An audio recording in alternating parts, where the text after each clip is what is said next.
Blow the whistle! Blow the whistle! Blow the whistle! Let's go, boys! It's time for the greatest little internet radio show, Blow the Whistle. Always live on SportsTownChicago.com and on Twitch at SportsTownShy. Tyler, Butterball, Beaverball. I knew this kid was going to be a complete mess, like a youth mess, not meth. See, I think he needs to go to Allstate because when you're covered by mayhem, you'll be better protected. Andrew, Pepe, Valentin. How can you say that high school's sports is not about business when the IMG Academy, who is supposed to be a legitimate high school, goes for $1.25 billion? Game time. David, Double D, Dykstra. Hope and pray to God that Jordan Love twists his ankle so bad that you get to see this godforsaken mess that is Sean Mother Trucking Clifford. Nick, No Gimmicks, Johnston. I'm sorry, but I can't. I mean, Josh Allen had the same stat line as Lamar Jackson. You're not getting him any fuss. He literally has one less touchdown than Lamar Jackson, and you're not saying anything. Tyler Beaterball, Andrew Valentin, David Dykstra, and Nick Johnson. Your greatest little internet radio show everywhere you go.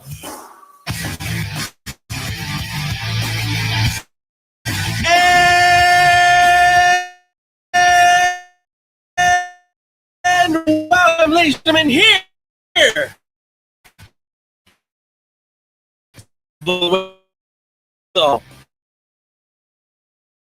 Here on Chicago. Absolutely. Hope you're having a hump day getting through it.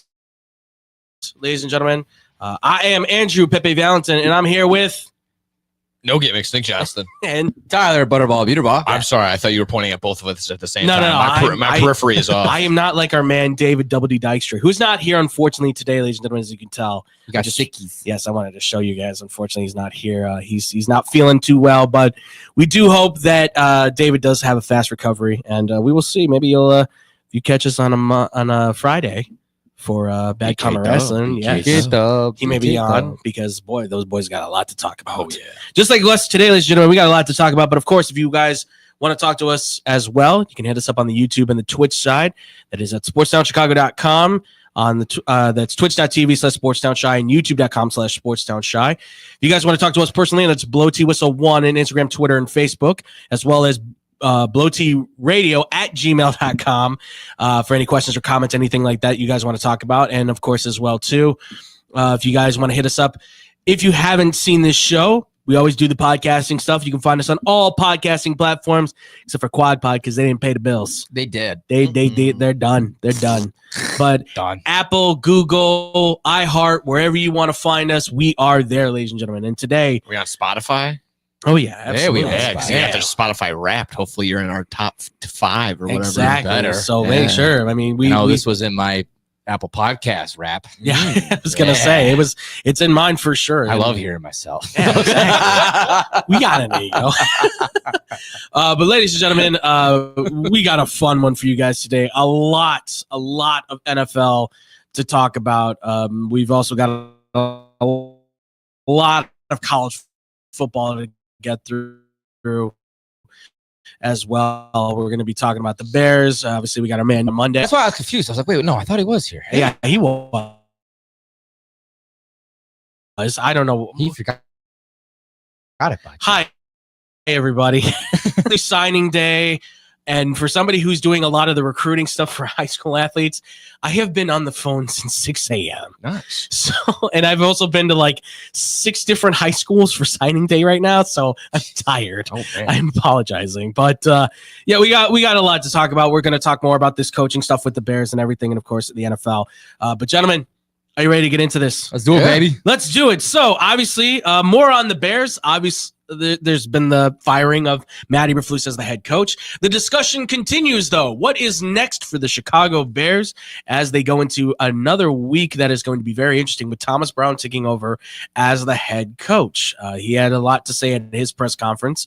As we also know, the general manager and the president were also able to speak. And after hearing what they had to say, there's a lot of people that apparently are coming out of this with some good feelings. Certainly, I think that Matt Eberflus is out, but there's also now a bit of a mix as far as who's running the ship, apparently. I've been seeing quite a few articles through our local newspapers here and as well as also from the nationwide media across the internet that seem to be asking the question of, is Ryan Poles really in charge, or is Kevin Warren the man that is going to actually have the final say-so potentially on this? So I just kind of wanted to dip into that a little bit more on the exploration of obviously the head coaching candidates that we kind of briefly went over there a little bit at the end on Monday, but just kind of expand more on some of the names that have been thrown out there. And certainly one big name that's now getting alluded out there quite a bit.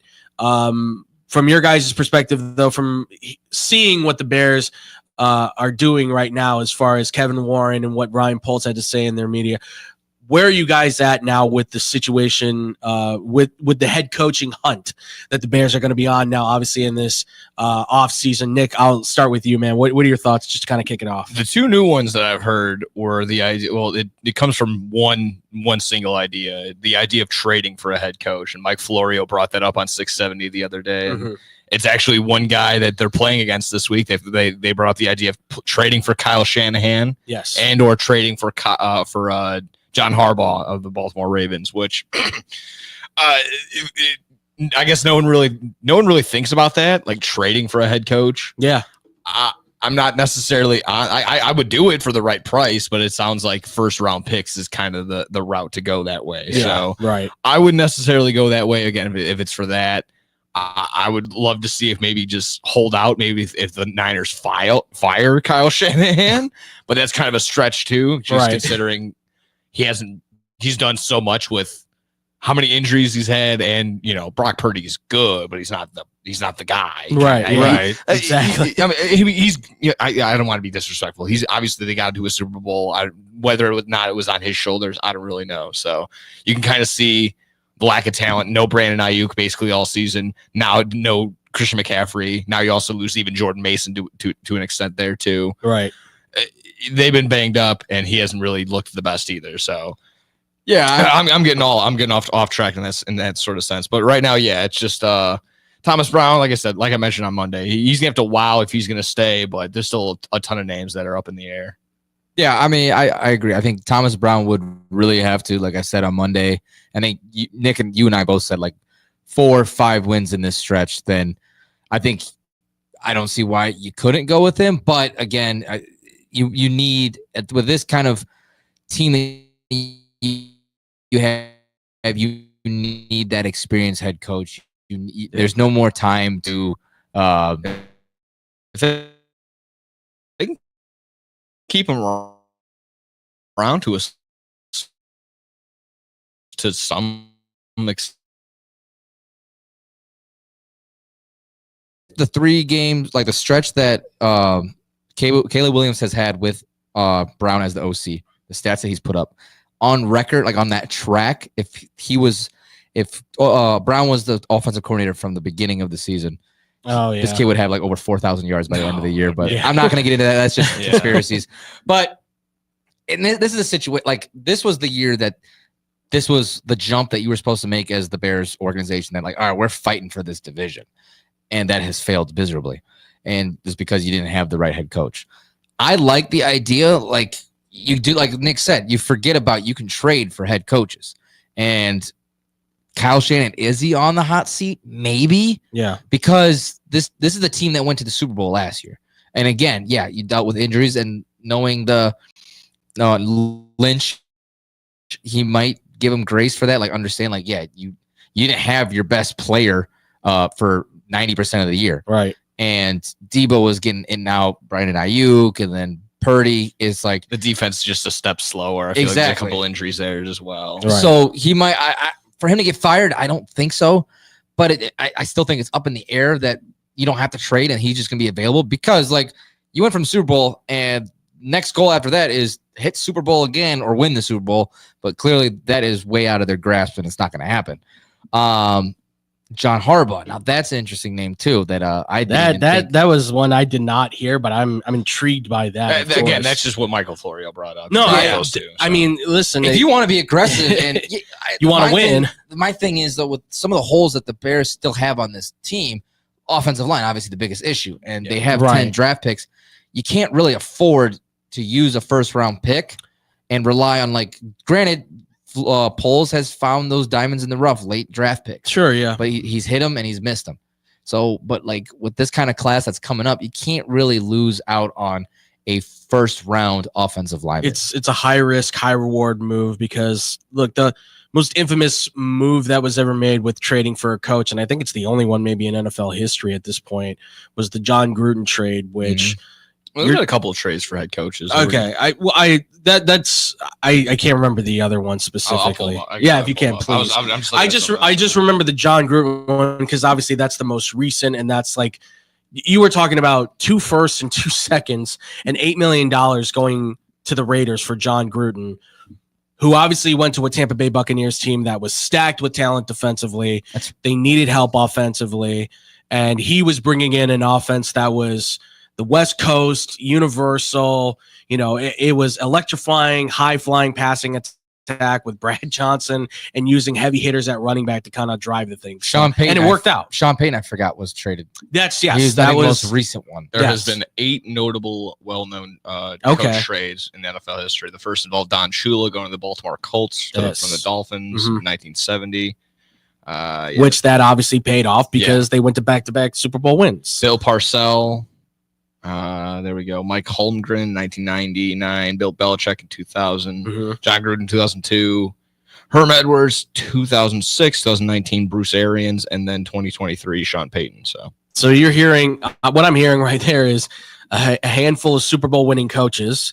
And you've also got a couple guys that obviously go and make some pretty strong playoff runs. And few of them are Hall of Famers at the end of the day.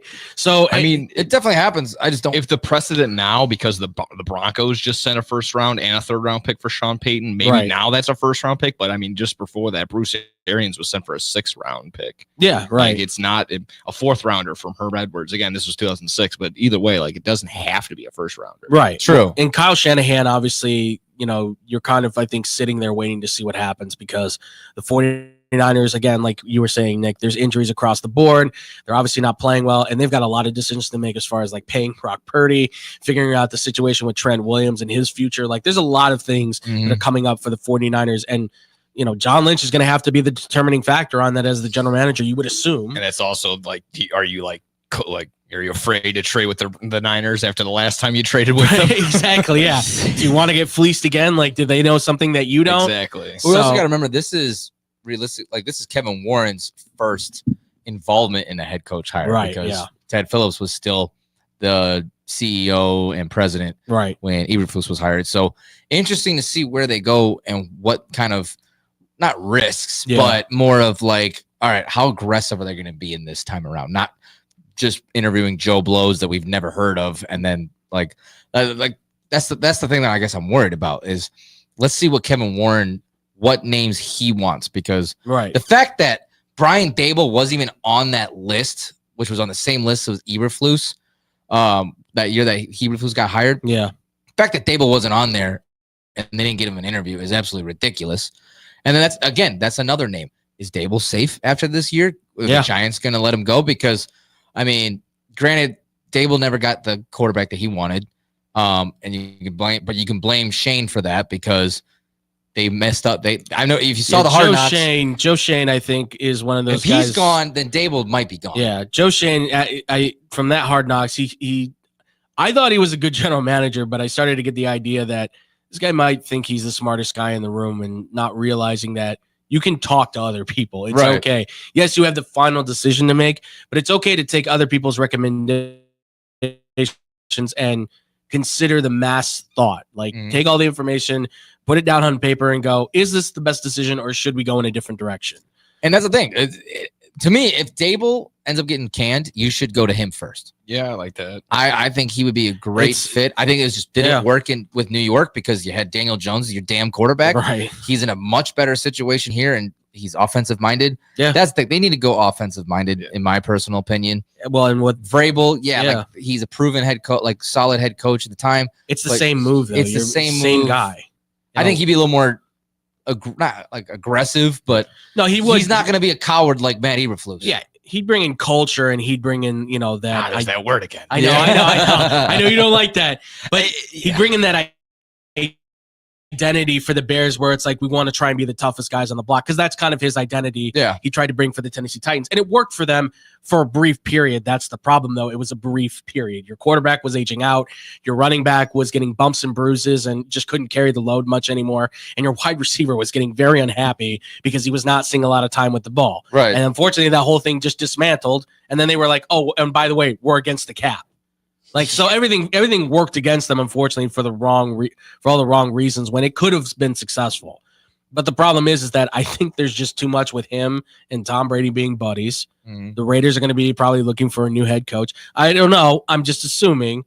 And if that's the case, I would highly see Mike Vrabel stepping into the Raiders and being able to take over. Yeah. Because at least he could establish something there for the Raiders to say, okay, this is who we are. Yeah. Mm-hmm. And that's what the Bears need, is somebody who to go in there and be like, here's who you are. Here's what we have. This is who we're going to try becoming. And we'll go with the flow as it is. Like, I think you still have to be able to change. Yeah. But establish the groundwork to say this is what the team is. Your number one target should be Ben Johnson.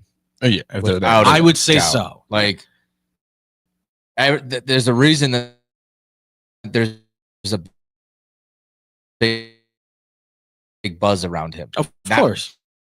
Like, it's not like the same. Right. Everyone's talking about Ben Johnson. He's finding ways to score. He's doing all, like, he seems like a leader in that. My favorite part about him is, if it's true, he wants to be to be That's the biggest thing. Yeah. And he only stayed in Detroit because they were going to keep Nagy there, so he just wasn't going to move on from that. Right. So I mean, that's my big part on him. I really like that. But just to piggyback really quick, like you said about the Raiders, they should maybe go with Vrabel to maybe just to like cater to Max Crosby. I don't know. That would be my more than anything, because that team is all defense. It's all him. It's only Max Crosby. So that's just that was just my one sidetrack there for sure. I know they need a quarterback, they need a running back, they need a lot, but they got the tight end. Yeah, they figured that out. They got that, which we all told you, like, that was a one of one tight end. You're not gonna find many. Yeah. Like I said, whether or not Thomas Brown stays, like I said, I hopefully he stays within the organization, because Sean McVay had a really good endorsement for him. He went like a full 2.5 minutes in a good response about it. I have somewhat of his quote right here. McVay said he kind of demands respect from people he's around just by the way that he carries himself, but he's going to attack it. I think guys will follow his lead in this profession. You have such an appreciation for how challenging it is, how difficult, how Oltile.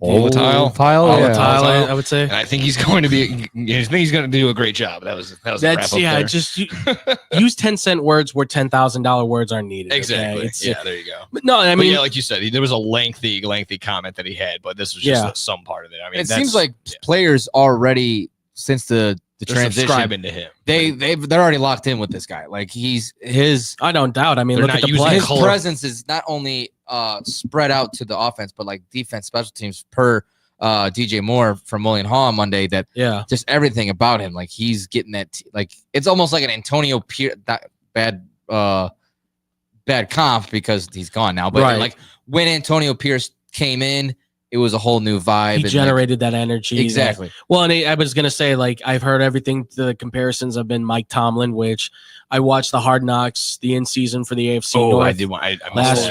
This first episode. And Mike Tomlin came off as the real hero in this thing. Like, that guy gets the buzz going in that locker room, and rightfully so. Like, you can see the Steelers don't have a losing record for a reason, because you buy into that organization. You buy into whatever program they're building there, Right. and it shows. So if Thomas Brown is anywhere near that kind of level, like you guys have said, keeping him in some capacity, I wouldn't necessarily say head coach, but if you want to keep him as the OC, I'm all for it. Yeah. Or if you ask him, hey, look, would you be willing to be in talking about the offense and helping to handle how we build the offense To out? me, he seems like a problem. He seemed like a proven offensive coordinator. I would think. Because I'd say it's like, so. if he doesn't stick with the Bears, he's going to get an OC job somewhere. Yeah. Like the way that he flipped that offense around like a complete 180, it's pretty huge. And Caleb Caleb's performance fantastic. And Caleb's loving him. So that's where I could see them. That's where the him. weird part was is when he was the passing coordinator or whatever it was, the game coordinator. He's like, they didn't really talk too much. That blew my mind. Weird. That was the weird comment. What do you mean they're not? You're the quarterback. You're supposed to pass. That's your guy. It makes me wonder how much Waldron was just like, no, talk to me. Yeah, talk to me. That's probably what it could have been. That's the concerning issue. Yeah. Well, then you saw in Hard Knocks, Eberflus was getting his nose too far into it. He was trying to be a Saban, which is like, sorry, bud, you're never going to be a Saban. I'm sorry. I started to get the feeling that guy was trying to do it just for the camera's sake. Yeah, a lot of people. More than likely. That question came up again, and that's been a thing with all these Hard Knocks. You can go back to the Arizona Cardinals one. I never thought Cliff Kingsbury came off authentic at all. No. So I mean, you can go with a million other ones. He didn't the Cincinnati do it. Bengals was a Hugh Jackson. Yeah, he was. Oh my god, dude, Hugh Jackson. The Browns one. That dude, was the Hugh Jackson on the Browns. That is the fakest coach I've ever heard talk. And just like, I want to be in front of the that whole. I've said it on the show before. That whole spiel where he's like, I used to be in your chair, but now I'm in this chair. And Todd Haley just like throws his hat off and he's just like staring in his face like, the two best things from that choke one. This guy out.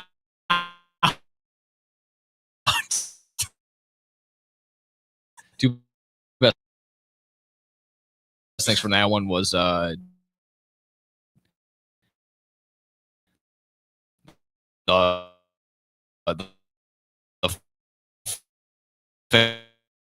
offensive lineman with that just dug in on everybody. Oh, the first, yeah, like the first day, episode. right down your nows. I want you now. Even necessarily. No, I don't even know if they, even if you made an offer that would be astronomical, I don't know if they would ever give him up because of what he's been to Baltimore. Struggling, I don't think so. It's not even that much of a struggle. No, I mean, that's why I put the exactly. It's the defensive side of the ball, which is where he's supposed to be his preference. Yeah. But they've always found the answers. Yeah. And Lamar's playing like an MVP, which is where I will say, if you're going to throw in a dark horse, I've heard nothing but things like Todd Monken has been now thrown around as a head coach, which I was like, it's interesting. I don't know if it's soon enough or not, but from what Lamar is this year, you can't deny some sort of impact has been made, and it certainly seems to have been favoring on him. So look, they're going to have the pick of the litter. Like Kevin Warren said, this should be, I would argue to say, the best job in the NFL. A little late to throw this one out there, but no, is the Bears job the most the most sought after when it comes to, I mean, I would take it over the Jags job. I would take it over the Saints job. On paper, I would say absolutely. I would think with what you got on this team, I think this would be a gold mine because compared to all those teams, you have a quarterback. I mean, Trevor Lawrence. You could argue sit there and argue Trevor Lawrence with me, but sure. But I mean, I would say the Bears are in a much better situation than the Jags. Oh yeah, absolutely. And then mostly on the defensive side too, you got like one of the best secondaries when healthy. Yeah. You just need to fix up that defensive line. I mean, it's an attraction. Fix the O-line and find an edge rusher is really all the Bears need, and they're going to be a solid team. The problem, the only thing I would say is like the question mark is, are you going to be able to work with those guys in the front office? Because it sounds like you can, but whoever the coach is, are you going to be able to voice your opinion and not be stepped over? You know, that's maybe too many team captains. That also could be an issue too. That's the thing. It's just find leaders. I think the biggest issue is that there might be too many toes stepping on. Yes. I feel like if you're getting this head coaching job, because McCaskey's like to get their noses in things that they don't need to get their noses into, and then that's the problem where Warren and Poles struggle to be able to do their job. Absolutely. Correctly. So, but again, this sounds like the McCaskies are going to be possibly not super involved and going to leave it up to those two guys. But all right, we'll see. Yep, and we will find out. There's a lot more of the week to go, ladies and gentlemen, and we're gonna be looking at it all because we got the NFL week coming up. We're gonna preview the Bears game and, of course, all the other NFL games we got coming along this week. That's coming out next here on Blow the Whistle on SportsTownChicago.com. This is your home for sports. SportsTownChicago.com. Joe's Hot Dogs has been around since 1953, but I promise it's not old news. You don't have to like hot dogs to like Joe's on Plainfield Road in Joliet. Italian beef, hot dogs, shakes, and sides. My family's had a relationship with Joe's Hot Dogs for 3 generations. Golden fries with a tad bit of salt and the perfect amount of crunch come in a bag as big as your hand. And that's just small. For more on the menu, visit joeshotdogsjoliet.com. Bringing that classic Chicago flavor to the suburbs. That's Joe's Hot Dogs across from CVS on Plainfield Road in Joliet. At the football game, Jim shows the telltale signs of being wasted. He starts flexing for the camera. He refers to his muscles as gunboats. He screams, "How's this for a halftime show?" Jim streaks the field. It's easy to tell if you've had way too many to drive. But what if you've had just one too many to drive? Never underestimate just a few. Buzz driving is drunk driving. A public service announcement brought to you by the U.S. Department of Transportation, the Ad Council, and this station. There are everyday actions to help prevent the spread of respiratory diseases. Wash your hands. Avoid close contact with people who are sick. Avoid touching your eyes, nose, and mouth. Stay home when you are sick. Cover your cough or sneeze. Clean and disinfect frequently touched objects. For more information, visit cdc.gov/COVID-19. This message brought to you by the National Association of Broadcasters and Windy City News Radio. The Illinois Center for Broadcasting is now the Illinois Media School. We've been an institution in the Chicagoland area now for 30 years. Because the broadcasting world is always changing, so are we. Not only are we teaching radio and television production, but now you can learn all aspects of the media industry, like web design. You can even specialize in TV or film, sports broadcasting, and even sales. No matter where you are in the Chicagoland area, we have a campus near you. The Illinois Media School. Be on TV, be on radio, beonair.com. Maybe that was money. Tell me that wasn't money. Yo, check us out. We are the go-to guys. I'm your boy Space. I'm your boy MC. Check us out every Thursday from 4 to 5 p.m. We spitting all facts, all sports, all day. Yes, sir. Who else you gonna go to in the clutch? Lillard, long range 3, and it's good! Keeping you up to date with all the latest sports news. We are the go-to guys. Where else you gonna get all your sports news from? You know, SportsTownChicago.com.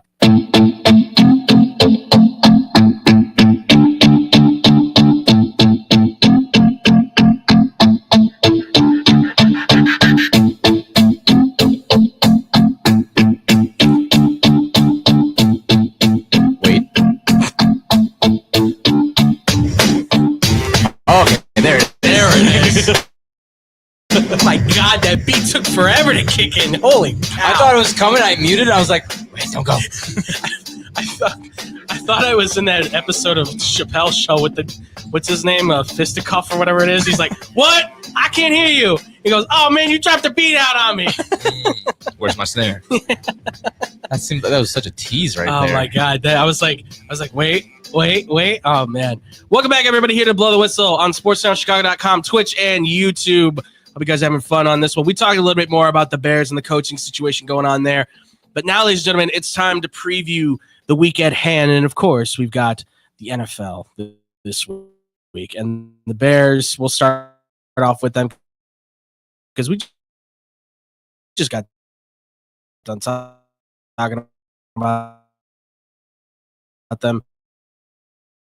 They are taking on the San Francisco coach. On the 49ers. They're at San Francisco. Oh, keep that in mind. Said, definitely very banged up. A lot of guys walking wounded to out. I mean, it's sounding like a lot of IRs right now sitting. They're on their, third or fourth running back, I think, right now. 49 crippled. Yeah. Isaac Garando. Yes. Garando. He was definitely the waiver wire pickup of the week. Yeah, I was going to say a lot of people. Gotta do a lot that. of people need a running back. That would be your guy. But yes, so San Francisco, Chicago, obviously squaring off with each other. Gentlemen, I mean, this still is favored towards San Francisco from what I was able to see. But from your perspective, let's start with you, Tyler. I mean, what are you thinking for this game as far as Bears-Niners for this matchup? So this is a tough thing because Bears are 0-5 on the road this year. Yes. They don't have a good track record. They do not travel well. No. But the Niners are banged up, and they got a smacking from Buffalo. But, I mean, granted, Buffalo, that's Buffalo weather. This Buffalo's team is on another level. Yeah. Like, they're not who they thought we were or we thought they were. But call me crazy. The lack of weapons and Purdy, he has not performed well at all this year. And when CMC's not there, he tends to underperform greatly because he needs those weapons. I think with Eberflus gone, this gives a brand new breath of fresh air for the Chicago team. I think Thomas Brown brings that life in the locker room, into the offense, like the offense we've seen. Because you can't blame the offense really for those back-to-back losses in the division. Yeah. I mean, they did their job. I mean, could they started things earlier and not have to come in at the end? Right, But the thing is, the offense brought them to that situation where they could have won, but it got blown by the reason why Eberflus is gone. Right. I think the Bears are going to shock everyone. I think Thomas Brown's going to come in here because now he's got the reins on this team, and he's going to shock everybody. I like the Bears on this one. I would say Bears by 3, but I think Caleb is going to, I think we're going to see a different bit of a Caleb, and they don't have to deal with the crazy weather because it shouldn't be that bad in San Francisco. Like, for God's sake. Yeah. 64 degrees. 64. Yeah, it's summertime. Yeah, that's an easy day. And yeah, I got Bears. Bears by 3 in this one. Okay. Ooh. What about you, Nick? What do you I thinking? like the confidence. I like it right there for sure. But it's always the idea of like, hey, you get on paper, these backups are in there. And that's kind of what ends up being the Bears kryptonite for sure. Yeah. So I think Isaac Garando probably will have a decent day on the ground. And then I don't even know who this other backup is. Israel Apakanakanda. Yeah, they just picked him up off the practice squad from the Jets. I think it was practice squad. They even raised up somebody else today too as well. So these are the 2 star running backs. One's from Louisville and one's from Pittsburgh. I think. They're good running backs, but you're not going to start them anytime soon. And you saw the one day where when Mason even went down early on in the season, right? Garando was able to have a decent day. So he's not he's not awful. No, they're suitable backups that can work do the load of running the ball. My thing for sure would be do everything you can to lock down Debo, and then in the same sense, you can't have what happened in the Vikings game where you're like, oh yeah, you locked down Justin Jefferson, but Jordan Addison had a career day, so that can't happen with Juwan Jennings. Yeah. So you're really focusing on this offense. They're at home. They're still going to try and be as dynamic as they can with all the injuries, but there's an opportunity for the Bears offense to get past what isn't this lockdown Niners defense anymore. So good opportunity there. I hope it's very close. Like I said, it's a 4-point favorite just for the Niners, which is kind of shocking. You would think by this time it probably would have been like 7-8 points if everything was healthy and right. But no, this is a good opportunity for the Bears. Hopefully they cover. Hopefully they end up winning. I'm very wishy-washy on this game. It's too close to call, but I'll give them the edge just for the sake of new head coach, that new feeling. You get that one game where it's like, all right, everyone's all in, bang, and everyone's on the same page. So hopefully this is the one. This would be humongous. All right, I like that. Basically, wouldn't this knock out basically the Niners out of contention? I mean, I think this pushes them as far out as they look. Niners are 5-7. Like, this is one of the worst they've had in the time that Shanahan's been the coach since those early first years going on when Garoppolo was hurt. Yeah.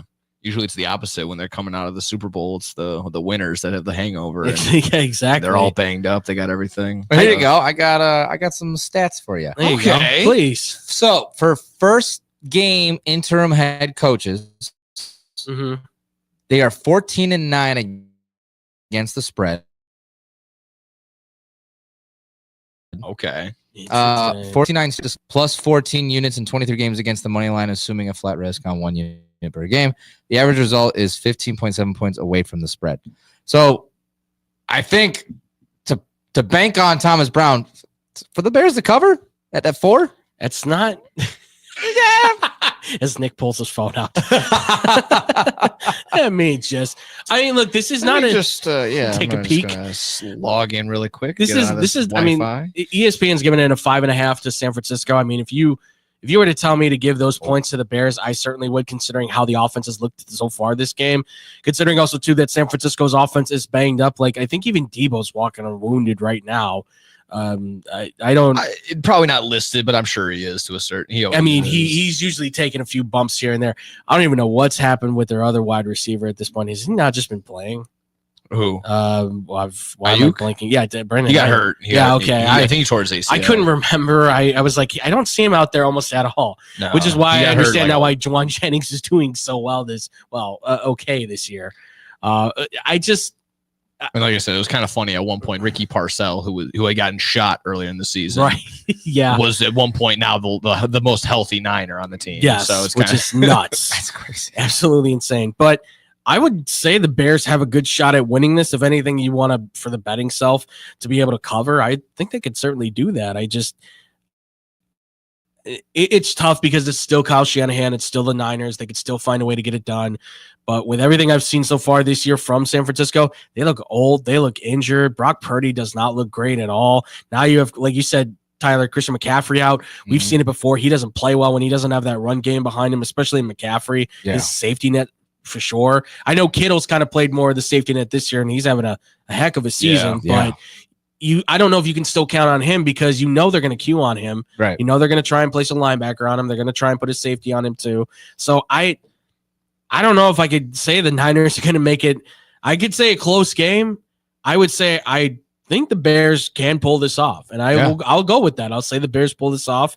Like you said, new head coach, new energy might be just enough to be able to take them over the top. I'm not expecting a blowout by any means. No, they had a couple extra days to get healthy too. Yeah, exactly. They played on Thursday, and San Fran played on Sunday night. Yeah, so I mean, before you know it, for all we know, by Sunday morning, some guys might be ready to go more active and might be able to be more juiced. And there's a possibility. I gotta look at the injury report for today, but I don't know, from like I said last week or Monday, what Jaquan Brisker said on his tweet, that sounds like he's back. Yeah. So if he's back, that's huge for that secondary because that secondary has been dreadfully. I mean, you got Hicks that's questionable. Byard's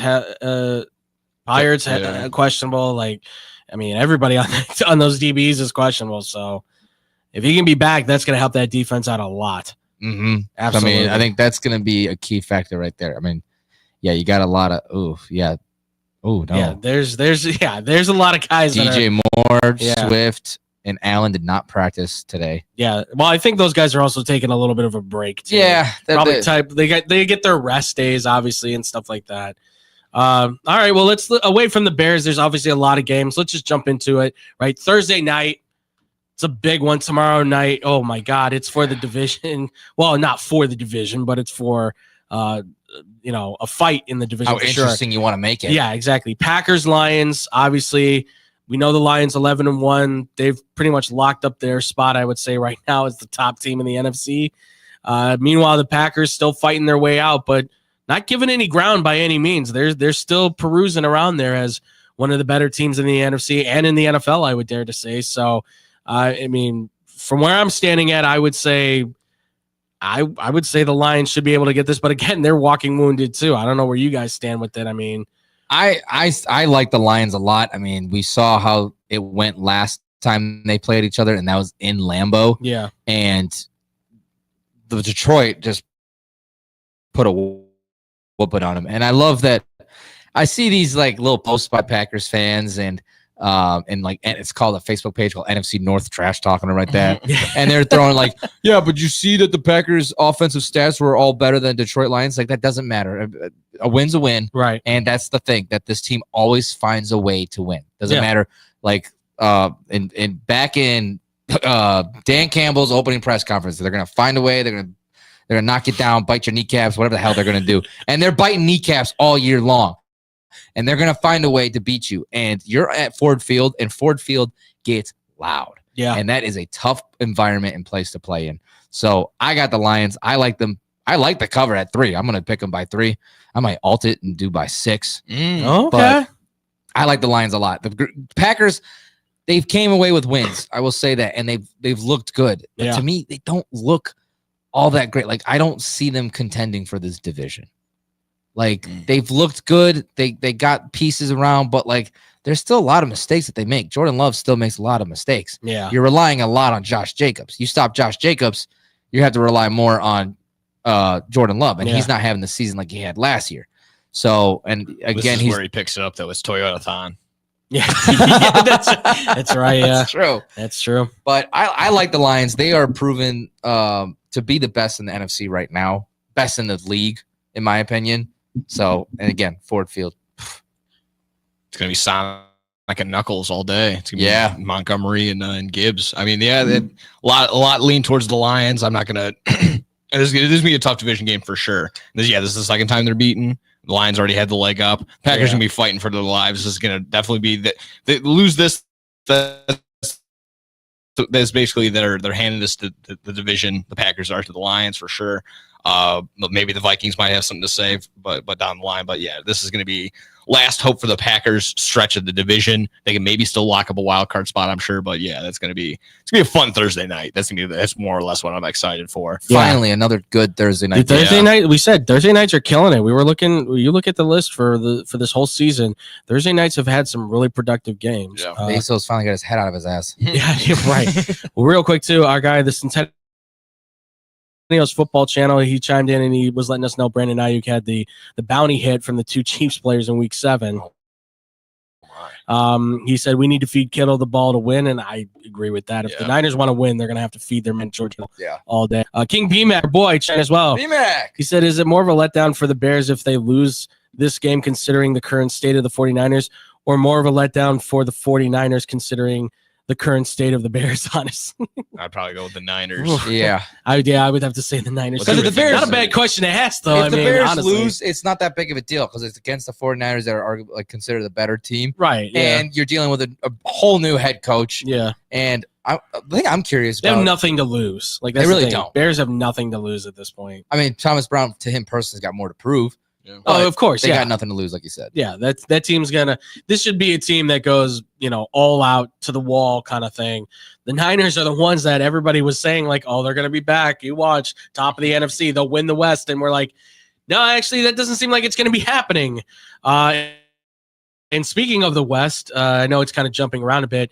Seahawks Cardinals suddenly becomes a game that you have to watch because it's a chance for the division, because if the Seahawks win this,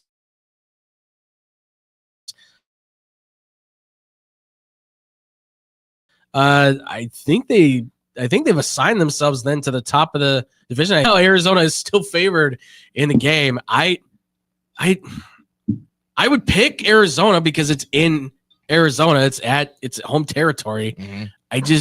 The Seahawks, after what I saw against the Seahawks, although again, I think that's the Jets just shooting themselves in the foot, and we'll talk about them here soon. But I just don't know if you can count them out anytime.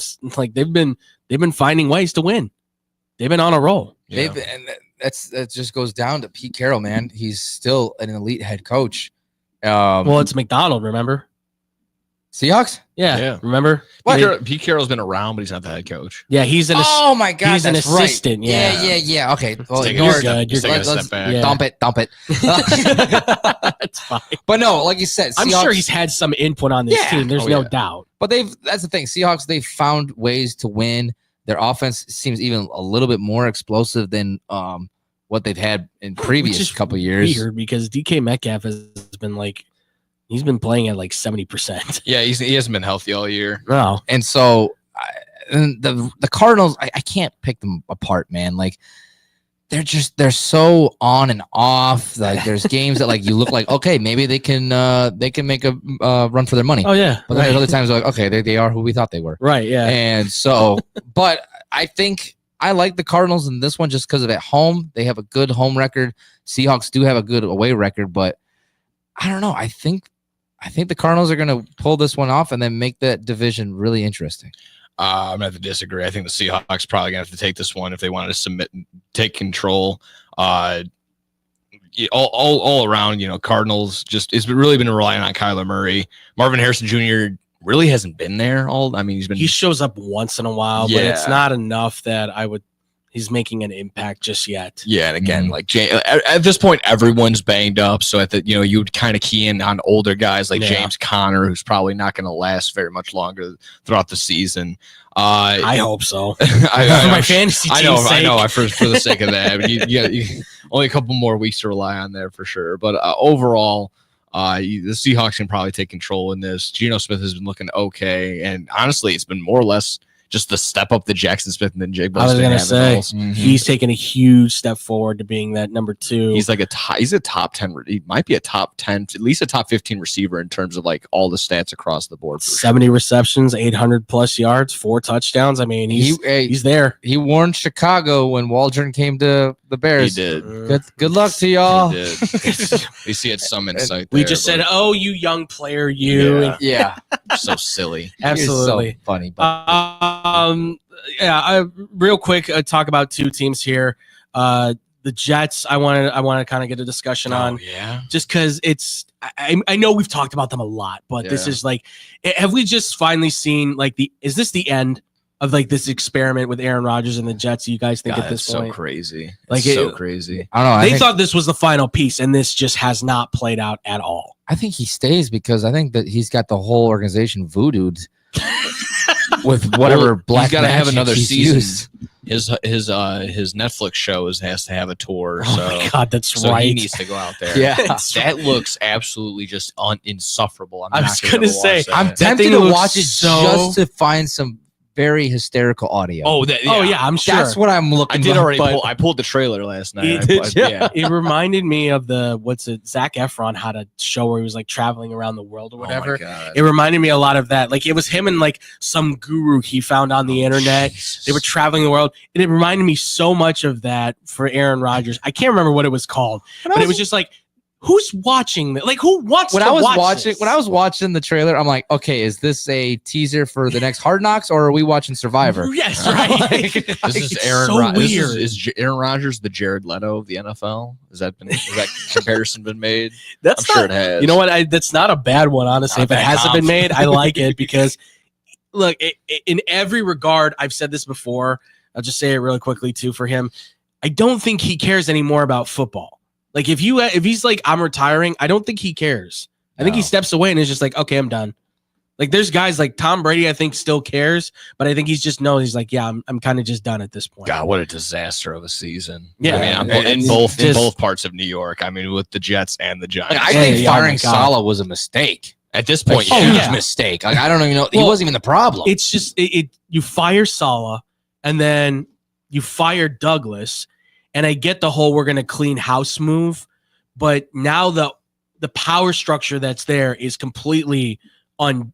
Whatever was there is gone now. I love also the comparison. I overheard it on the radio. It's just they were, again, bring up the Bears hey, should Caleb have any say in who the head coach is? Yeah. And immediately everyone's reaction was no. Why would he? Why would he? But in New York, it's everything goes through Aaron Rodgers. Right. So, the head coach is going to be decided through him, the GM, who the janitors are. Right. It's absolutely crazy that just and it's just also just the polar opposites. And that's basically his hero. But of course. But here's the good thing. That he's not throwing any interceptions. That's the same part. Absolutely. He has the longest streak by a rookie. So and I will say, jinx it right unlike Aaron Rodgers, when he makes a mistake, he's not afraid to still kind of go for it.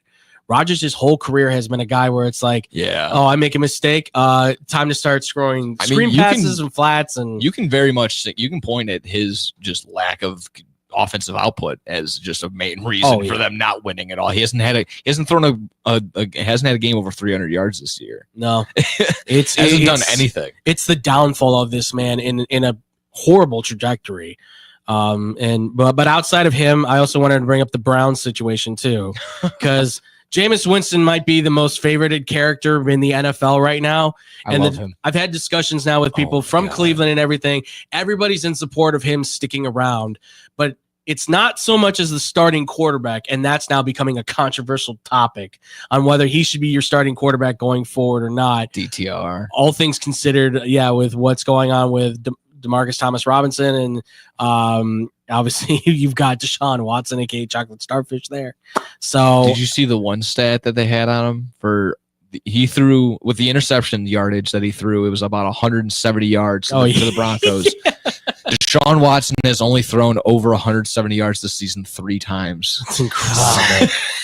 Unbelievable. He countered his 170 with 500 yards passing offense to the Browns. He threw 6 touchdowns that day. Yeah, he did. He did do that. He had a hell of a game. Yeah. And like we said that like he was going to bring a complete different energy to this team. And he has. He's got that team in his pocket. Oh yeah. And he's live and die by Jameis. There's the city. I've seen people. There's banners that people have personally made with Jameis Winston's name and face on them. I mean, he's hanging a great him out the window. After he's been fantastic for the post game stuff. He's got a future in the game as a commentator or as a coach or something. Deliver me from these pick sixes.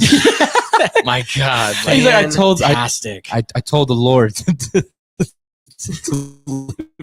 That is so good. I think some people actually did get offended, which is kind of crazy considering how much of like a faithful Christian or just that guys say that stuff all the time. Yeah, I mean, it's not like he's not faking his faith. Like he's very much like involved. Like, for anyone to say like, oh, he's like making a mockery, he's like trying to make a joke. It's like, no, he's a God-fearing man. Is it the Christian community that's saying that? I think it's a couple of other like Christian sports analysts that were kind of thinking like, how dare you trying to come off as disrespectful, which again, she's like, no, like you should probably. You gotta understand his personality. Yeah, it's gonna sound funny, but it's just like he's being serious when he talks. Yeah. He's unintentionally funny. He's in his faith. Well, I've heard the whole you shouldn't use the Lord for football, and it's like, dude, the Lord's been used for Stroud opens up every interview with exactly. That. Exactly. He goes, first of all, thank you to the Lord. As long as it's genuine, I'm all for it. And that's the thing. It's like that's why I'm okay. That's why it's fine. I'm like, go for it, dude. It's your thing. It's what you do. Yeah. Well, speaking of somebody who may need some God's help, apparently, if you don't know this, the Baltimore Ravens wide receiver Deontay Johnson, last week he did not play at all. And a lot of us thought, oh, that was just a coaching decision. Well, we're starting to find out that may not have been the case. Apparently now he has been suspended by the team after he was refusing to go in to play for the Ravens game last week. I don't wanna. Which that blows my mind. That I don't really feel like it. I need a nap real quick. I don't know. It blows my mind because anybody would die to be in your position right now. And he is clearly, in some regard, skillful and pretty decent at what he does. You would hope they traded for him for a reason. Right. Yeah. You gave up a draft pick for him for the essential reason that you wanted to bolster your receiving core. Buddy, they helped you. They took you out of Carolina. I was going to say, you got an upgrade. You got freedom. And Rashad Bateman went down with an injury, so you would have thought this is the guy that you would then depend on when he goes down with an injury, and then all of a sudden... got cold feet. Or something. I wish I could know, we would know what, because I don't know if we're going to find out the reasoning, but I'd like to know, like, what caused him all of a sudden to be like, no, I'm good. Like, what would make you say that? Like, I don't understand that at all. No, that just blows my mind. Like, you're getting paid to play football. I mean, unless you just don't want to play football, or unless there's something that someone on the coaching staff ticked you off and steered you the wrong way, but you are in a much better situation. You are in a Super Bowl contending team. You're a professional. You like, this is your job, and you're a solid receiver. So it's like, are you mad that you're not getting the ball enough? But it's just like, well, then get open, play. Right. You got to get it on the field. You can't just be like, no, I don't want to go. Like, I don't understand it. I'm not quite sure either. That makes zero sense to me. Get out there. That's the thing is, like, this is a guy who, by all people's account, he seemed to have the ability, and now you're on a team where you go, well, hey, you got the quarterback. Seem to have the other receivers around you. You got a pretty good offensive line. The defense, when they do play all together, they're actually pretty good. Mm-hmm. And you've got the head coach. Run game is one of the best. What's the problem here? What, they want you to block? Yeah, like, is that the issue? That was here? the straw that broke the camel's back. Conduct detrimental to the team is what was called. There we go. According to DaCosta, the general manager for the Ravens, he said it was a difficult decision. him. So obviously it's not something that they wanted to do at the end of the world. And again, though, it's not like he was, again, a very necessary thing.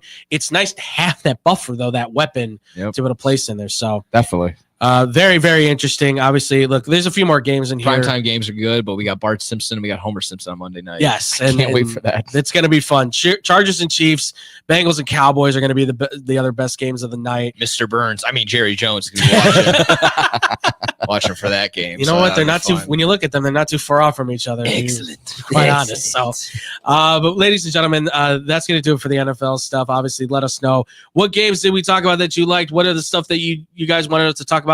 Hit us up. Let us know. Ask us any questions or comments, anything like that. YouTube, Twitch, Blow T Whistle 1, Blow T Whistle Radio at gmail.com. We'll answer any of your questions or comments right here on the show while we're going at it. But when we do come back here, ladies and gentlemen, we're going into the college football conference championships are coming up. It's chaos time, ladies and gentlemen. We're going to talk about that next here on Blow the Whistle on SportsTownChicago.com.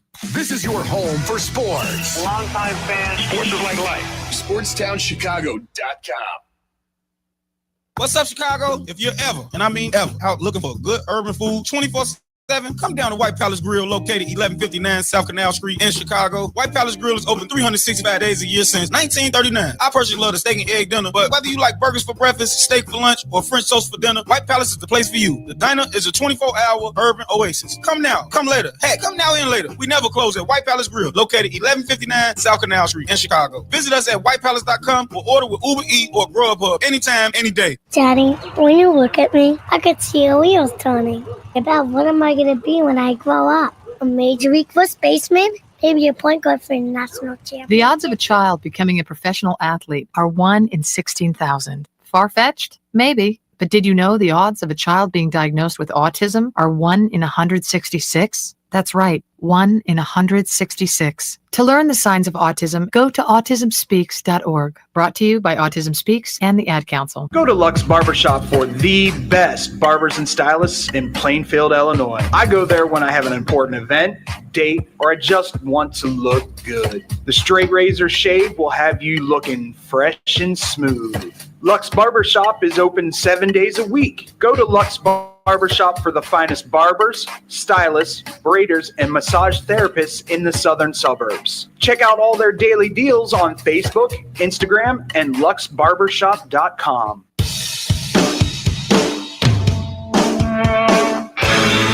Hi, this is Joe Perry and Steven Tyler of Aerosmith for Red. You know, it's okay to rock and roll and party down. Just don't get in that 2,000-pound bullet when you're done and cocked. And please don't drink and drive. I'm the one that jaded you. A reminder that friends don't let friends drive drunk. A public service message brought to you by the Ad Council, U.S. Department of Transportation, National Association of Broadcasters, and RAD. High school sports is here, and SportsTownChicago.com. We are ready to provide the best high school sports live coverage all across Northern Illinois. From the first kickoff of high school football to the final spike of high school volleyball, we at SportsTownChicago.com are ready to bring you high school sports live. SportsTownChicago.com and STC Friday Night Lights in a league of our own.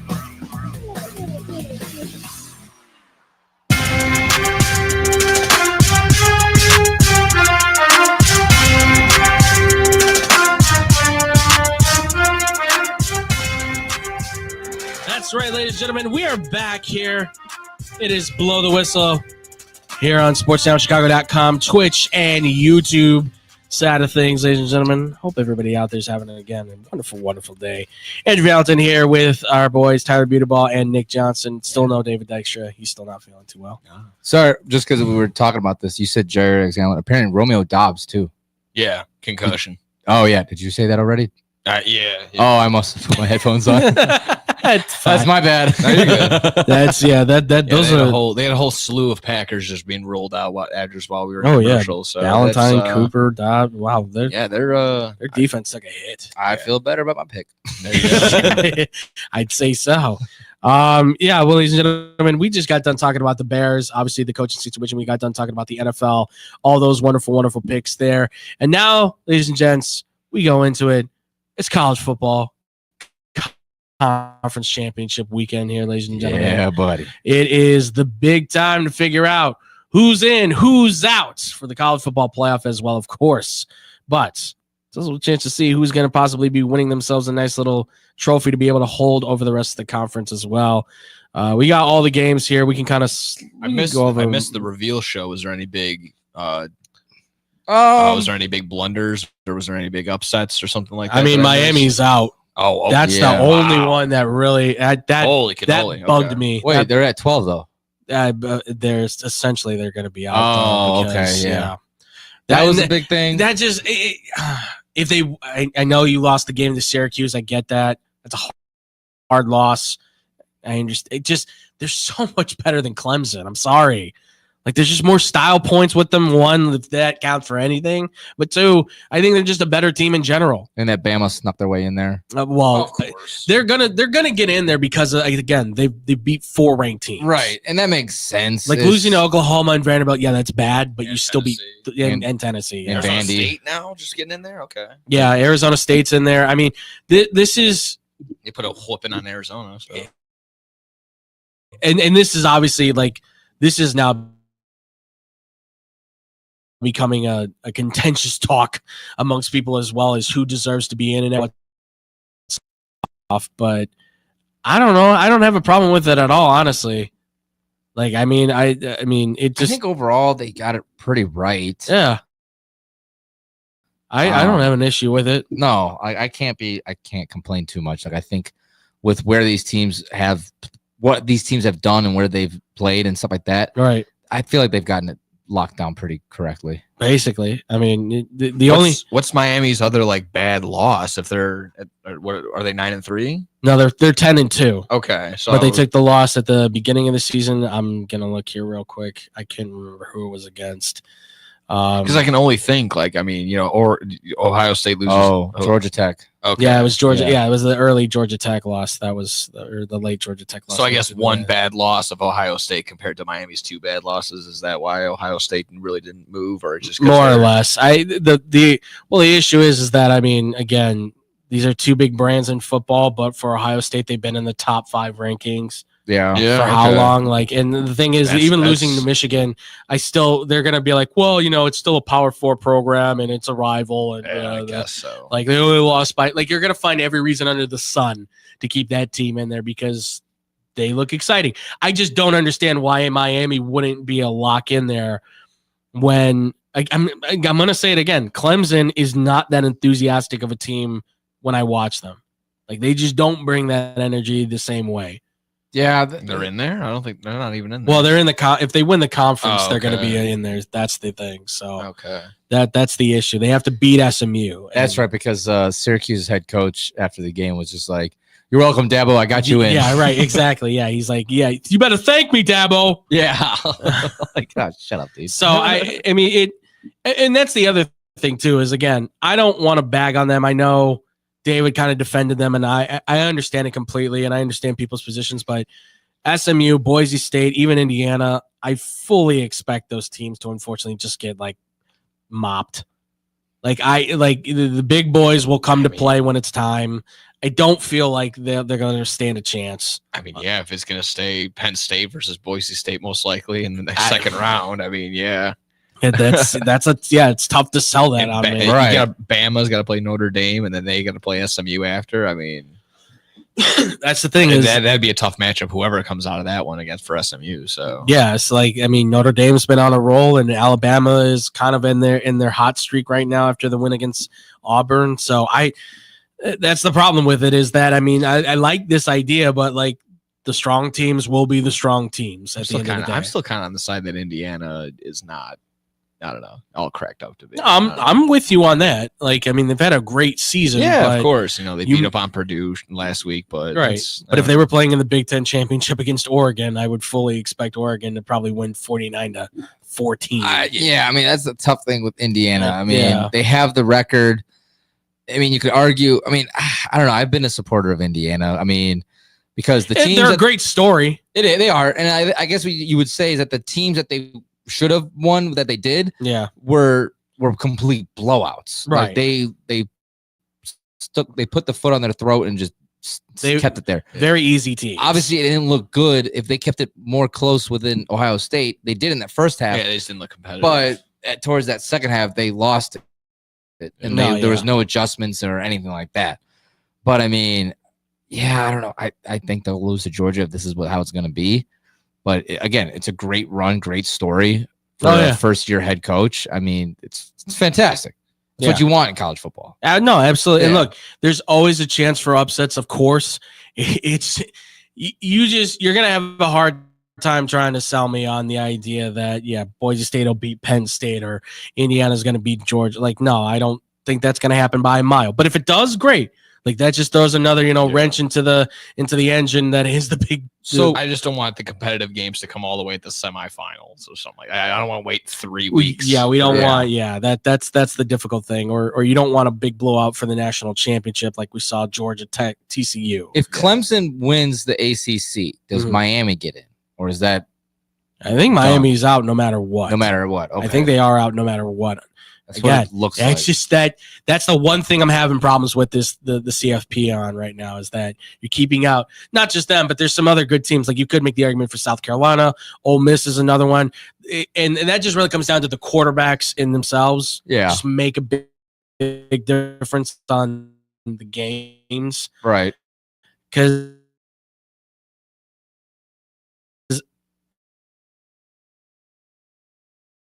I'm sorry, Boise State's boy doesn't do it for me. Cool, like a Titans situation. You're just running your running back to the ground, and you're not going to be able to go that far. Which I'm afraid of is what's going to happen with Genty if he plays like a team like Penn State. You're going to ACL tear or something like that, and then you have to have a what could have been kind of thing. Like he's going to lose millions off that, and that's. Some of these guys are going to probably have to make that decision. Like, look, making business decisions already. That's the thing is like, there's some guys that are like, I'm going to declare for the draft. I don't know if I'm going to play in the bowl game. You got Luther Burden from Missouri, who's already done it. You've got Caleb Johnson from Iowa that's already done it. They haven't said they haven't played they're going to play in the bowl game or not. But genuinely, the idea is, of course, you commit for the draft. Probably your season's done with, like, bowl game. No, I'm going to probably make millions of dollars at the next level. Right. I don't need to worry about this thing right now. I would think maybe like if they were actually contending in the college football playoffs, that would change their view on it maybe. But still, you have to look ahead of your career. Right, yeah. You're playing for a national championship. It's a little bit different than if you're playing in the Mayo Bowl. And that's the one little thing that kind of dampers a little bit on the Will Levis Mayo Bowl. I'm sorry. Yes. My God, he should invest in that. Forget the Duke's I can't Mayo believe Bowl. he eats that much mayo. Like I like mayonnaise too. Don't get me wrong. It's just not my coffee. Yeah. Oh, thanks. For the Tennessee Titans fan at home, hopefully they're going to get some mayo, Will Levis mayo deodorant or whatever that is perfume. Oh yeah, cologne. Excuse me. Oh my God, that's one of the game day giveaways. Oh man, Ode to Mayo. Sold out the next Ode day. to Mayo. Oh Sold out the God, next day. So get on him. That's unbelievable. You are crazy. Love it. He's found a niche. He's found a niche. All right, let's talk about some of these conference championship Let's games. do it.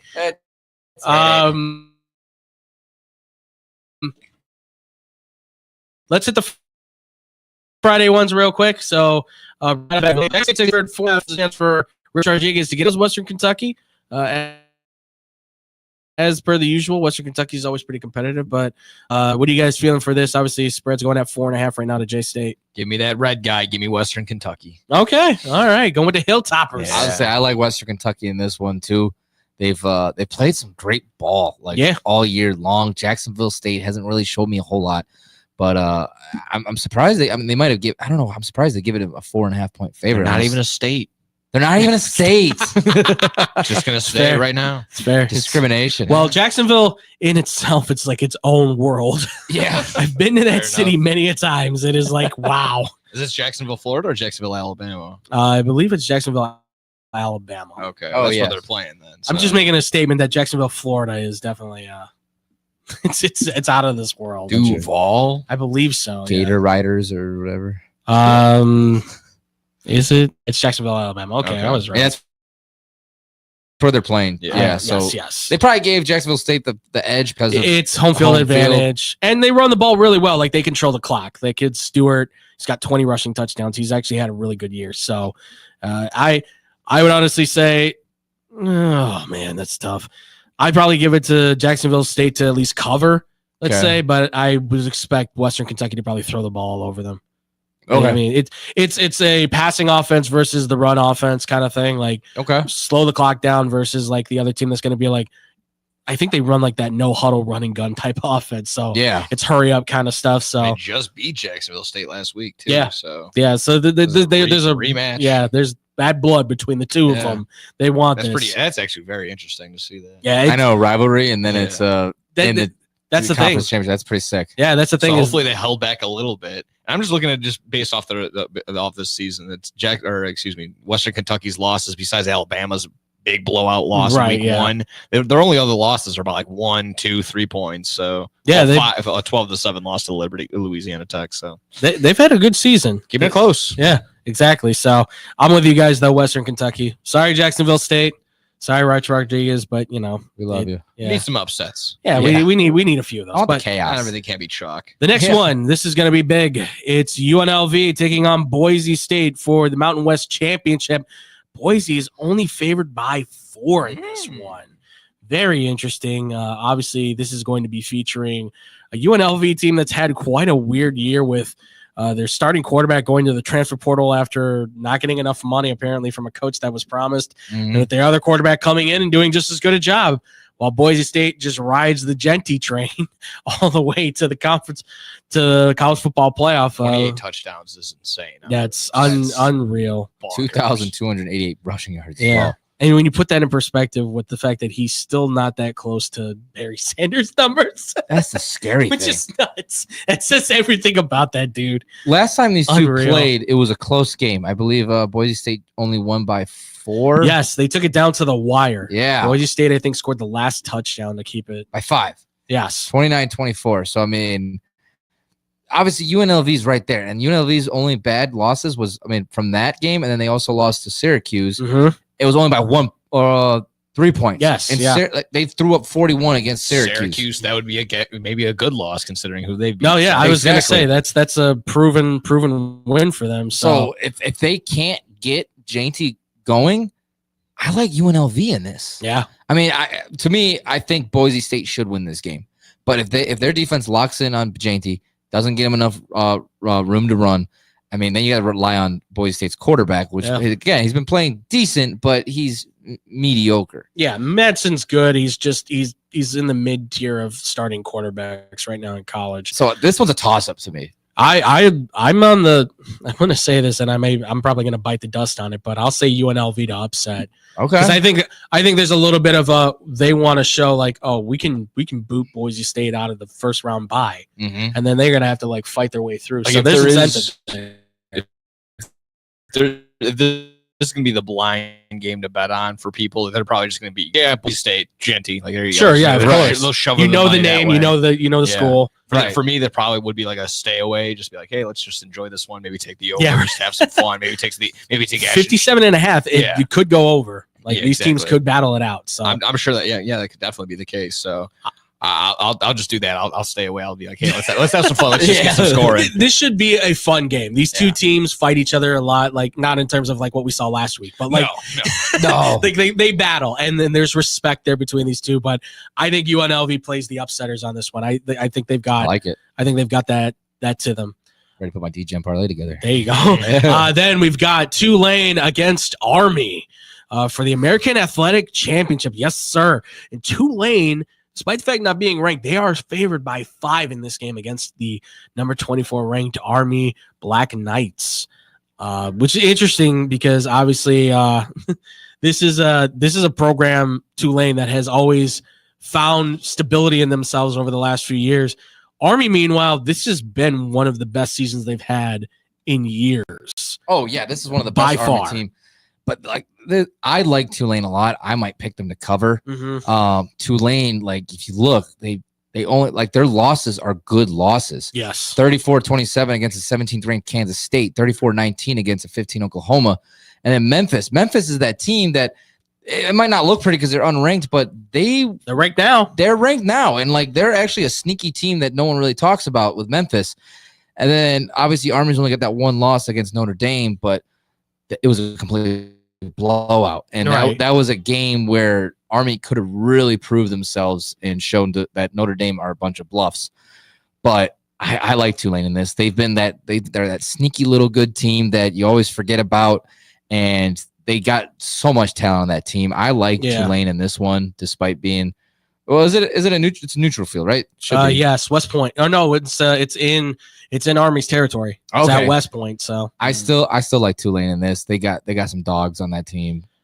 Yeah, wouldn't you think they maybe would have a chip on their shoulder? They had an opportunity to maybe even be in the college football playoff. A while back. So like those losses that I put together, they slipped out with one of those. We're talking about a top 10 team. Yeah, arguably they're in the mix. Yeah, they're in the mix. So that's a tough one there. I think. Yeah, I like what you're saying. I'll go Tulane. Maybe not even to cover the 5, but still just win overall. It'll probably be a rock fight of a game. You would think. Yeah.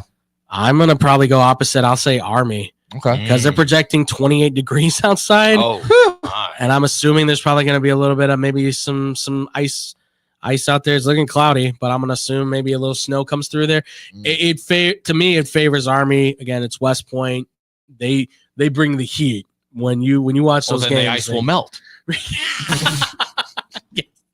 That's true. That's very true. Right, of course. What am I thinking? Science, come on. Yeah, that's what happens. We don't want you to put Nye for no reason. No, sometimes. Hey, I watch Beekman's World. Okay. Oh no. You taught me how to tear a phone book in half, and how'd you do that? I'll never tell. All right. Sorry. I give it a close game. I say Tulane maybe covers on this. Definitely hammer the under. I definitely think hammer the under, because I think you'll see a lot of slipping and sliding. And this is a freshman quarterback too, and this is an experienced Army team. So I will take Army on that, but it's still a close game for me nevertheless. How did I not realize that Army's quarterback has 1,300 rushing yards? Yeah, you see the touchdowns he's got? He's got What 25 the rushing hell? touchdowns. Yeah. How have I not noticed about this guy? That's crazy. Daily, because you look at their flex, they run the flex bone spread offense. Yeah, he barely throws. Yeah, he has the option to throw, but because everybody's spread out over the field, he has like 4 different lanes to basically I've 8 passing touchdowns to 25 Yeah. rushing touchdowns. Yeah. It's insane. He's like 225 or something like that. 220. Like when you're a troll and like you're like, I'm just gonna do this like Madden creative player just for Oh, fun. yeah, absolutely. I'm gonna run that's the numbers that would pop. I'm looking at That's ESPN. crazy. They have like the stat leader for each position. Oh, yeah. Pass, rush, He's receive. the leading rusher. And I'm like, oh wow, they got a dog of a running back. I'm like, wait, that says QB. That's the quarterback. I'm like, what yeah. the hell? At Daily, because when you do the flex bone spread offense, you spread out the defense, and it gives him 4 different options on where to run the ball. He can hand it off to the fullback in the middle. He can toss it to the running back going to the left or to his right, or he can take it himself going left or right, inside or outside the tackle. It seems like such an Army way to run the ball. That's how. I don't know. That's how you do it. I love it. That's why I think they might be able to win this game. You tire out Tulsa, man, or Tulane. That's badass. It's incredible. And they said if you put a passing quarterback that can run in that kind of offense, the options are endless. You'd probably have a 12-0 team. Dominate time of possession. Exactly. Somebody made the prediction that it'll hit the NFL. I don't know if it will, but that would be so much fun if it did. I'd love that. Dude, Lamar Jackson in that offense. Are you kidding me? Go back to standard leagues then. PPR's done. PPR is dead. All right, let's get into these big games here, gentlemen, for the Saturday lineup, shall we? It is Big 12 championship. They don't get sponsorships because they don't pay us. It's number 16 Iowa State against Arizona State, number 15 in Arlington, Texas, mind you. AT&T Stadium, ladies and gents. Right now, the blinds up maybe. 11 o'clock. They might not need it. Yeah, well, it's hitting down. We'll see. We'll see where they're at. Arizona State, though, favored by 2 on this one. The over-under is at 49.5. And you're talking about 2 teams that are completely different from each other. One's all about passing the ball in Iowa State, and the other one's all about giving it to a big old boy named Cam Scatterbo.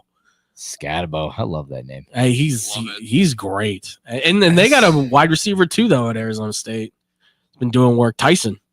He's doing great too. This is a tough one because they both have really good wins under their belt. Yeah, this is like one that Nick would say. He's like, I don't know if I'm betting on this. This is like a stay away. Like I'm just enjoy football kind of thing because this is tough. This is really, really tough. Yeah. Sorry, no, I'm pretty sure. No, I think Antonio just got a haircut. Okay. And I'm like so lost. I'm like, wait a minute. His hair looks shorter. He might have went downstairs. Sorry. Man, this is tough. I might have to lean Arizona State. They've been catching fire in this second half of the year. Mm-hmm. And man, they got good wins under the belt. I mean, there's a reason they're up there right now. But again, it's a 15 and 16 seed. Like they're both right there. Yeah. I like Arizona State, I think. Okay. Yeah, I think I like them.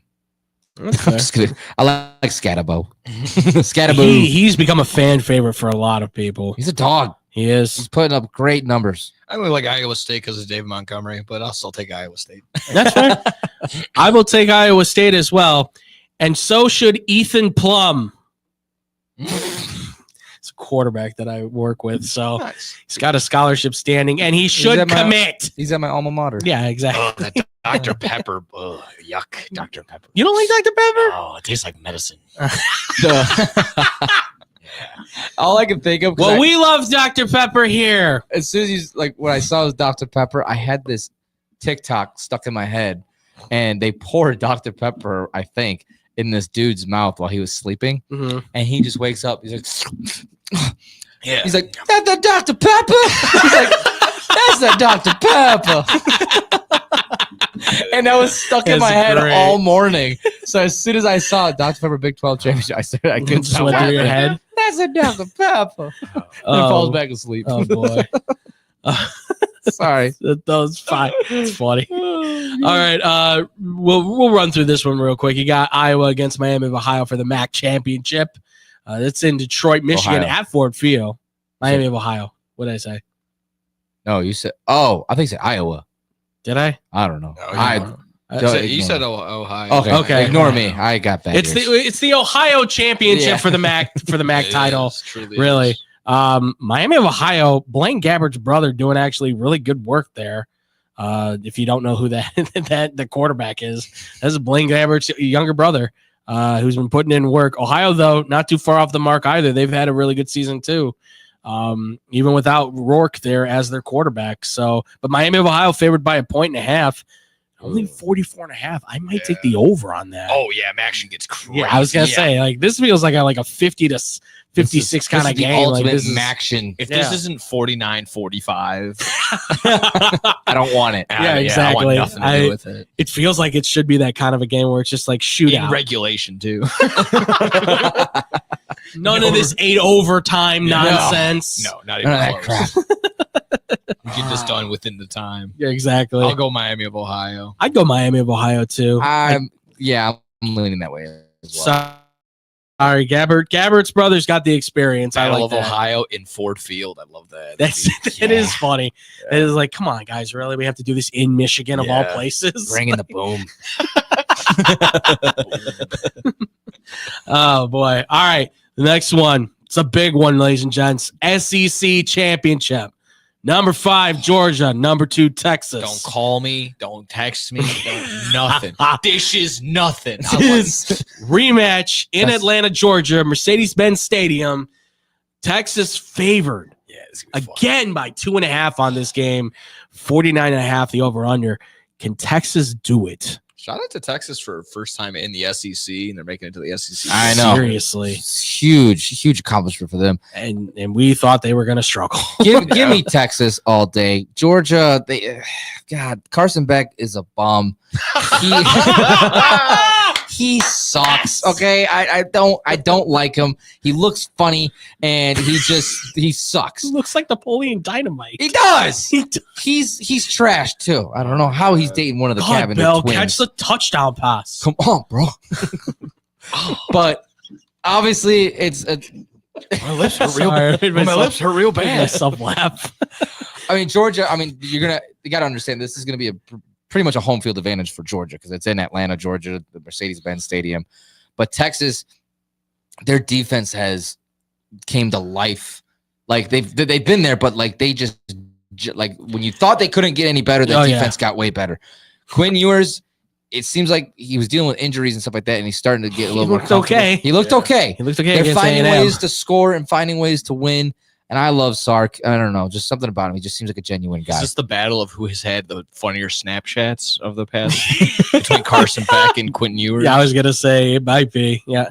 A side note, I'm not gonna say what it says on there, but I'm 1,000% gonna use this as a reply to my girlfriend. One of the Carson Beck's things. I'll show you guys right. Yeah. Not trying to be weird, but specifically when you're are out, I get I'm using that one. I'm using that one all the time. I'm using that one 1,000%. Carson Beck definitely looks like a guy that would have tater tots. It's like Zion Williams. You got that cheese, Danny.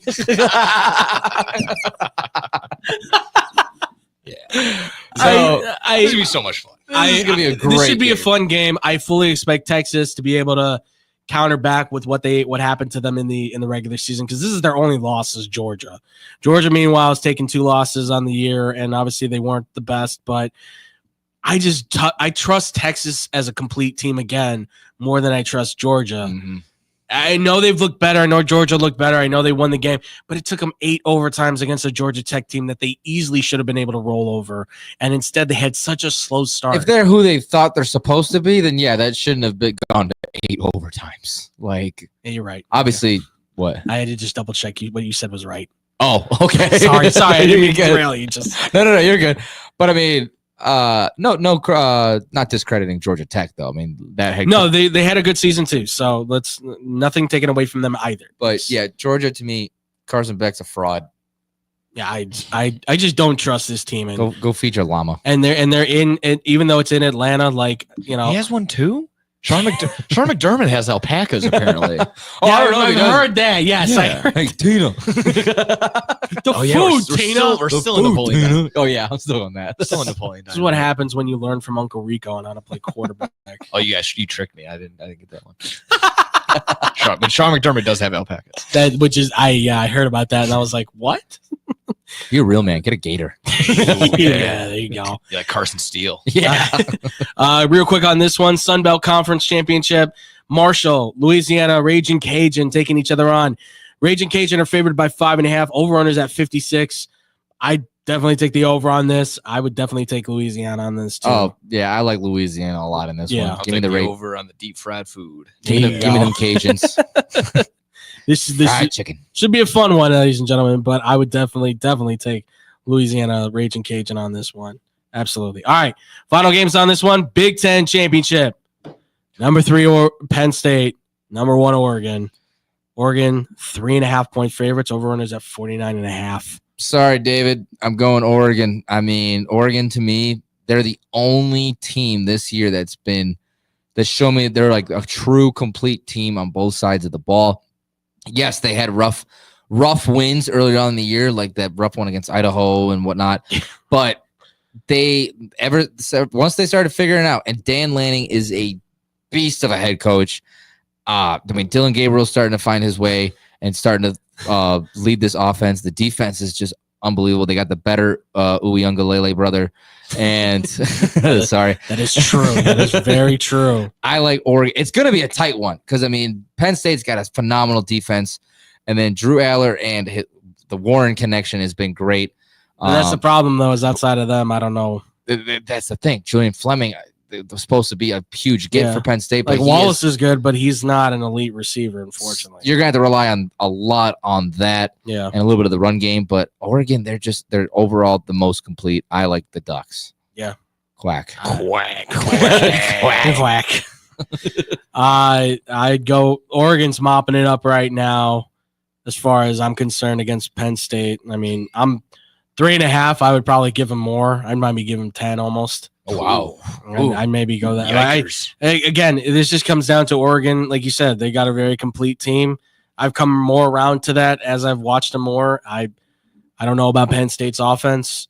And quite frankly, Oregon's looking like they're going to have a bright future too, because early signing day for them has been a sweep of 5 stars left and right. Like they are cleaning house. They flipped an Ohio State guy. That doesn't happen often. I'm gonna go. Oh, sorry, I don't know. No, you're good. Oregon. Sorry, I'm leaning Oregon, but just to I'll probably even to cover comfortably as well. But I'll play the role of David really quick. Please, yeah, he's not here to defend himself. Yeah, exactly. We can't go all too hardcore on him. Yeah. If Penn State does play a complete game like he said, from top to bottom, Yes. they haven't done that just yet, like he's mentioned.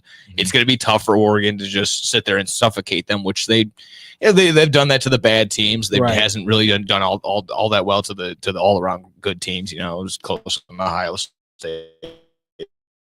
So right. Penn State can potentially keep it close if they're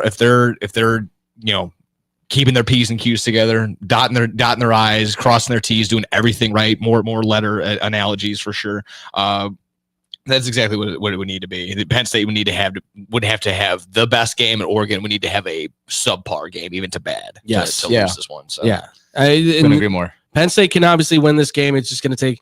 Aller's going to have to be at his best, and Singleton and Allen are probably going to have to be rolling as running backs to make this offense move down the field, especially. Yeah. And then finally, it can't be just a first half. They could. That's just what I've kind of mentioned in some Penn State games that I've seen. They've lax in the first half, and then they get together. They're going to need to be top to bottom the best. You need to go from the start. Yeah. From that word go, you need to be out there. Yep. So. But finally, ACC championship, number 17 Clemson, number 8 SMU. SMU favored in this game by 2.5, and the over/under is at 55.5 in this game right now.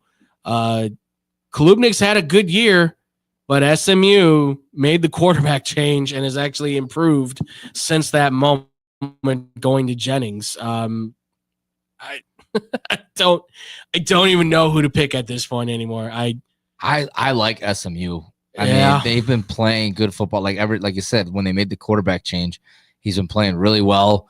They getting the run game going pretty well too. I mean, and I'm not sold on Clemson. To me, Clemson's that's the biggest thing. That good. I mean, I knew they were going to lose to South Carolina. South Carolina is playing really good, and it sucks that South Carolina's probably out of the. But I like SMU. I mean, they've played phenomenal, and again, like that quarterback change was the key factor for where they're at right now. Yeah, absolutely. I can't. It sucks because Miami's not in it. That's the thing is like at the end of the day, like that's always going to be like the thing in the back of my head that I'm going to want to complain about. Yeah, but I just can't. I can't see Clemson coming out of this with a win, which gives SMU then that gives them the bye. Yeah, and which at that point then SMU's I think got a fair shot. I think to be able to possibly pull an upset because you get a chance to rest and relax, and you don't put more stuff on film then. So, but again, Dabo Swinney is a solid head coach for the NFL, for the college world.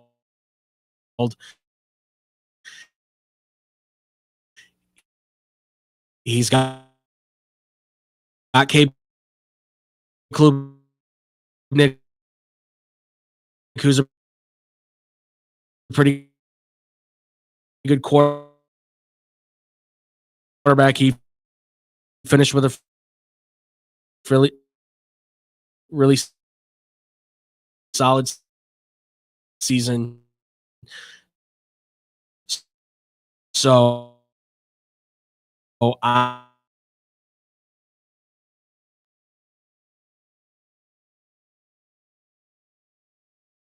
think Clemson will score their points, but SMU will drop where I'm at. That's about right. SMU. Go Ponies, baby. Roll Mustangs. Roll Stangs. The Pony Express is back. And shout out to them, too. Like, this has been one heck of a year for them to come back. This has been great for them. But, folks, that's going to do it for the conference championship talk. Obviously, let us know what your picks are for the conference championship. Let us know who you're favoring. What upsets do you see coming? How do you feel about the college football playoff? Chaos. Please let us know. We want to know from you guys. Don't yell at us. We didn't make it. But yell about it all you want. But when we come back, ladies and gentlemen, it's time for the greatest segment in all of radio and television. It is You're Killing Me, Smalls. We're going to be doing that next here. Anything he had you saying, ranting, raving, anything crazy like that, remember to hit us up, Blow to Whistle 1 on Instagram, Twitter, and Facebook, and of course, blowtowhistleradio@gmail.com. When we return, it's time for You're Killing Me, Smalls here on Blow the Whistle on SportsTownChicago.com. This is your home for sports. It's the best fans in the world. No better team. SportsTownChicago.com. Are you ready for this? Valley View Automotive has all of the hottest SUVs you've been looking for. Enjoy a test drive and the opportunity to drive one of these powerful vehicles off the lot for half the price. Yes, half the price. Now's the time to get yourself to Valley View by car, on foot, or even by air to take advantage of this outrageous sale. You better get here quickly, because this promotion is only going on for 24 hours, and the automobiles are leaving the lot faster than you can say four-wheel drive. Valley View Automotive, a dealership you can depend on. Hey, I'm Andy Griggs, asking you to help prevent domestic violence. Domestic violence isn't a woman's issue. It hurts all of us. Women are injured and killed every day by their husbands and boyfriends. So it's time for men to take action right now to teach boys that violence against women is wrong, to help prevent abuse before it starts. Call the Family Violence Prevention Fund at 1-800-END-ABUSE to get a free Take Action kit containing tips on what to say to boys. That's 1-800-END-ABUSE.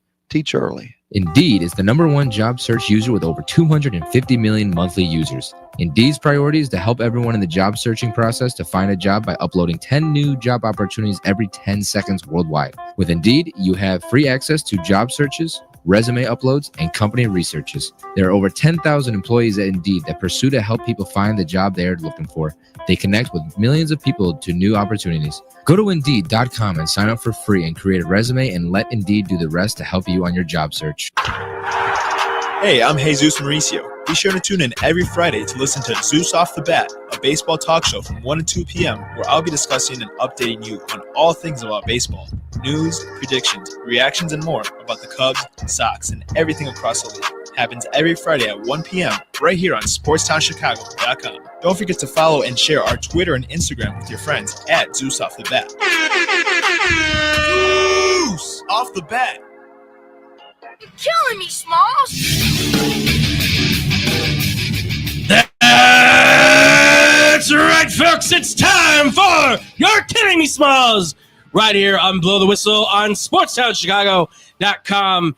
And if you had anything that had you saying, ranting, raving, going mad, going crazy, jumping out of your seats, ladies and gentlemen, it is time for you to say You're Killing Me, Smalls. And with that, as ladies and gentlemen, this is Nick pointed out, we do have the hat, ladies and gentlemen. Yes, this is the hat that we shall commandeer and presume to wear as we spout our You're Killing Me, Smalls for the week. And obviously, ladies and gentlemen, again, we can't give you the hat, but we will give you the hat emoji, if you will, on Split Whistle 1 on Instagram, Twitter, and Facebook. And, of course, at blowtowhistleradio@gmail.com if you have any questions. Or here, too, on the YouTube and the Twitch side as well. Hit us up in there with any of You're Killing Me, Smalls, as we will read them out to everybody here on the show as well. And if we don't, we will save them for later and use them in our next You're Killing Me, Smalls next Wednesday. So without further ado, Nick, if you got one ready, my friend, please go for it. Just go ahead. Let me put the little. Yeah, go for it, man. To a certain extent. There you go. Yeah, there you go.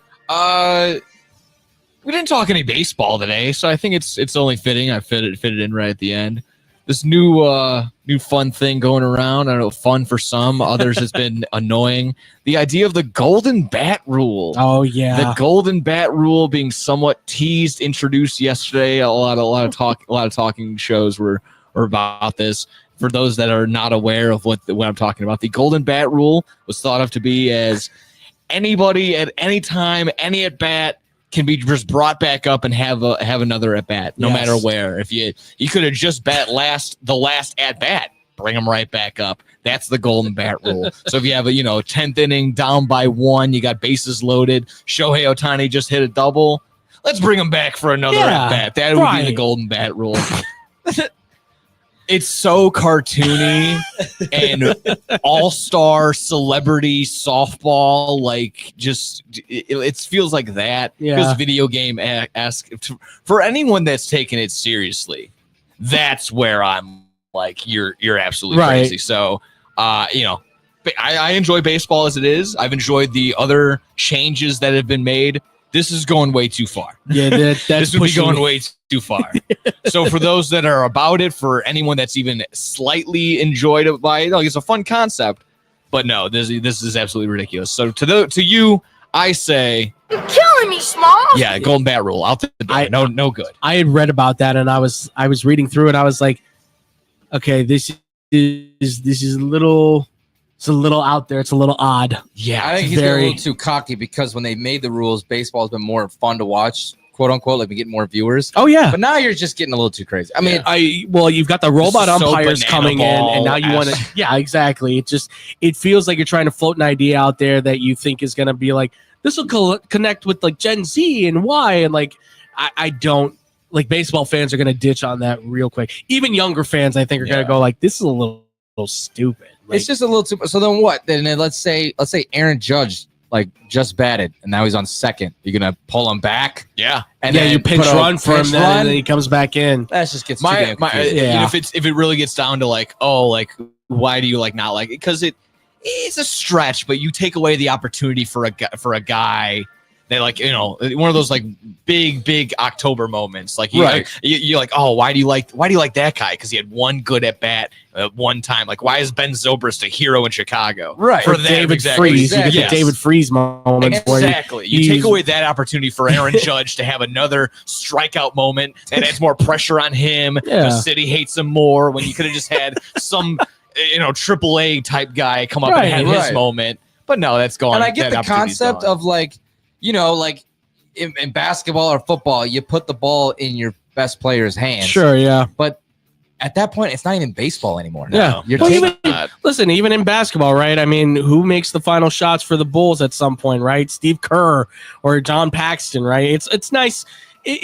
Yes, you want to see the star, obviously, sometimes win the game, but it's always nice when you can go to who did that? Yeah, exactly. Like that. Who is he? And then for all you know, that who is he becomes the somebody. Yeah, and those are nice stories. And that buys him a beer in the city forever. Exactly. They become David Freese has for life. They've said he in the bars in St. Louis. He has the talk. He is the talk of the town. There's a picture of him in every bar and every club, whatever. I'm sure it's crazy. Tyler, do you have yours? Do you want me to go ahead of you? You go ahead. I think I got one, but I'm gonna just see if I want that. Position this properly. So there you go. You got it. Got it. All right. So this is going to our boys down south in southern. It does look nice. I gotta say, it looks really good in Southern Illinois. If you guys don't know, Southern Illinois had some quarterback issues going into their senior day. Well, they luckily had a young man by the name of Mike Lindauer, who was apparently retired quarterback that was working as a grad assistant in the spring. At that point, though, he was allowed to suit up one last time for the senior day. And because of quarterback injuries, he was asked to play in the game against Murray State.